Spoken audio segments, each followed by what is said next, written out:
इस्तीफा दो, इस्तीफा दो, इस्तीफा दो, विजय शर्मा इस्तीफा दो, इस्तीफा दो, इस्तीफा दो,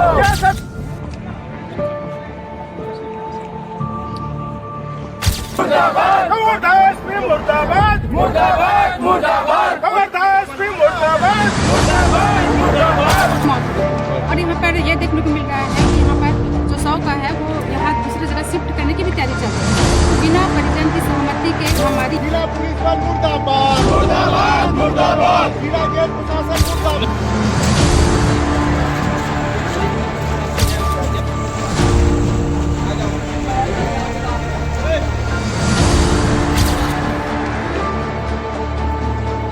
साहू जिनकी जेल में मृत्यु हुई है, उसके संदर्भ में कल वो हॉस्पिटल गए थे और एक एक्सरे भी उनका हुआ था, हाथ का हुआ था। उस समय कुछ ये नहीं था।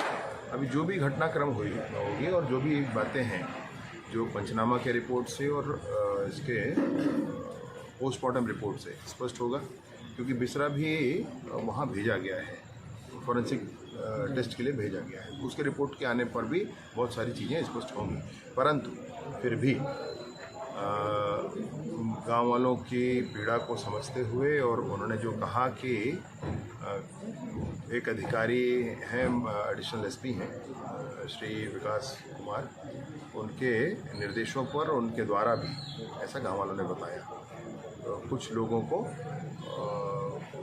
कुछ उन पर प्रहार किए गए, कुछ मारा गया उनको, जिसकी प्रारंभिक तौर पर जिसको समझे जाने के लिए जेल में जब उनका प्रवेश हुआ उस समय रजिस्टर पर एंट्री मिला कि ऐसा हुआ है, उनके शरीर पर चोट के कुछ निशान मिले। और वही बात गांव वाले भी कह रहे थे।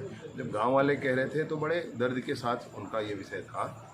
और जेल में जब उसके परीक्षण किया गया, हमारे साथ डीजी जेल श्री हिमांशु गुप्ता जी भी आए हैं और उन्होंने भी उसका परीक्षण किया। आईजी साहब से भी मैंने पूछा कि इस पूरी घटनाक्रम में कौन थे मुख्यतः करने वाले, तो उन्होंने बताया कि एडिशनल एसपी में सीनियर जो एडिशनल एसपी हैं वो उसमें लीड कर रहे थे। तो जो लीड कर रहे हैं उनकी जिम्मेवारी होती है और इस जिम्मेवारी को ध्यान में रखते हुए एडिशनल एसपी विकास कुमार को निलंबित किया जाता है और जांच भी आगे इस पर की जाएगी। साथ ही साथ परिवार को 10 लाख का मुआवजा माननीय मुख्यमंत्री जी ने घोषित किया है। माननीय मुख्यमंत्री जी के निर्देश पर यह निलंबन हुआ है और आगे चार्जशीट उनको दे करके और आगे इस पर कार्यवाही की जाएगी। साथ ही साथ परिवारजन इनके अंत्येष्टि में सम्मिलित हो सकें, इस बात की पूरी चिंता की जाएगी। उस परिवारजन इसमें सम्मिलित होंगे और आने वाले समय में भी परिवार जब तक आगे परिस्थितियाँ उचित नहीं हो पाती हैं तब तक शासन प्रशासन परिवार की चिंता भी करेगा, उसमें कोई बात नहीं। एक चीज़ खुलकर सामने आई कि कुछ निर्दोष लोगों को भी पकड़ा गया है, ये बातें सामने आई। ये तो जांच का विषय है। देखिए, प्रारंभिक जो हुआ है उसको आप देख रहे हैं, समझ रहे हैं, और जो घटना हुई है उसके हिसाब से जो प्रारंभिक तौर पर लिस्टिंग हुई है, परंतु वो जांच में चीज़ें स्पष्ट हो जाती हैं, उसमें बात नहीं है। अगर कोई भी निर्दोष है तो वो बिल्कुल छोड़ा जाएगा, उसमें कोई बात नहीं। शुरुआती दिन से ही लॉ एंड ऑर्डर की स्थिति थी, ऐसे में क्या पुलिस कहाँ चूक कर रही है? शुरुआती दिन मतलब क्या? रविवार के दिन से ही लॉ एंड ऑर्डर की स्थिति। एक ही दिन का तो घटना है भाई, एक ही दिन की तो घटना है। जिस दिन घटना हुई उसी दिन रात तक सब कुछ हुआ है, अरेस्टिंग हुई है, सब कुछ हुआ है। तो जिस दिन घटना हुई है उस दिन अब एक लाश मिलती है मध्य प्रदेश की सीमा में। अब उसमें क्या परिस्थिति है वो समझने का विषय है, वो और बात बाद में स्पष्ट होगी। पोस्टमार्टम रिपोर्ट तो आ गया है, परंतु फिर भी अन्य चीज़ें और स्पष्ट होना उसमें शेष है। और उसमें लोगों को आक्रोश हो गया, आक्रोश होने के बाद एक आगजनी की घटना हो गई जिसमें एक व्यक्ति की मृत्यु हो गई और उसके बाद कुछ गिरफ्तारियाँ। जब आगजनी की घटना हुई तो उसमें काफ़ी लोग थे ये समझकर, और फिर गिरफ्तारियाँ हुई। तो जांच आ जाएगा, जांच हो जाने के बाद वो स्पष्ट हो जाएगा और निर्दोष, एक भी निर्दोष ऐसा नहीं होगा जो सलाखों के पीछे होगा, और एक भी दोषी ऐसा नहीं होगा जो किसी भी कारण से, किसी भी तरह से वो उसको बख्शा जाएगा, वो भी नहीं होगा। ग्राउंड रिपोर्ट भी हमने किया गया, कुछ बीमार लोग भी पकड़े गए हैं, तो उनको जो है दवा की बहुत आवश्यकता हो सकता है। नहीं, मैं आप इन्हीं के बारे में बता रहा हूँ कि प्रतिदिन इन लोगों को यहाँ पर लाकर भी जांच कराया जा रहा है। यहाँ से हॉस्पिटल में डॉक्टर्स भी जाकर जांच कर रहे हैं। डॉक्टर से मैंने खुद भी बात की है, तो वो जा रहे हैं, जांच कर रहे हैं। वो मामला नहीं है। मामला ये है कि इस पूरी चीज़ को किस तरीके से ठीक किया जाएगा। और मैं सोचता हूँ कि माननीय मुख्यमंत्री जी के निर्देश पर जो बड़ा निर्णय हुआ है वो पर्याप्त है सबको सबक सिखाने के। सर, इसमें एडिशनल एसपी के अलावा और कौन कौन पुलिसकर्मी दोषी हैं? देखिए, मुखिया को आप दोषी मानेंगे, फिर निर्देशों के आधार पर जिसने किया, तो आप वो छोटे कर्मचारियों तक, वो कांस्टेबल तक क्यों आप सोचो, तो निर्देशों पर है उनका मामला। तो निर्देश जिसने किए हैं उन पर कार्रवाई के लिए माननीय मुख्यमंत्री जी ने निर्देश दिया है। जेल में जांच हुई तो क्या किसी के साथ बस मारपीट हुआ था या अन्य लोगों के साथ कुछ जांच में सामने है क्या? 3-4 लोगों के साथ के शरीर पर चोट के निशान दिखे, और जब 3-4 लोगों के शरीर पर चोट के निशान दिखे और गांव वालों ने भी वही कहा, तो प्रथम दृष्टया जो पाया गया उसके आधार पर निर्णय। उनके परिजनों से भी बात हुई है? हाँ, मेरी परिजनों से बात हुई है। परिजन तो मेरे अपने हैं भाई, वो उस बाहरी कोई अलग थोड़े हैं, उनसे सालों का नाता रिश्ता है, सब कुछ है।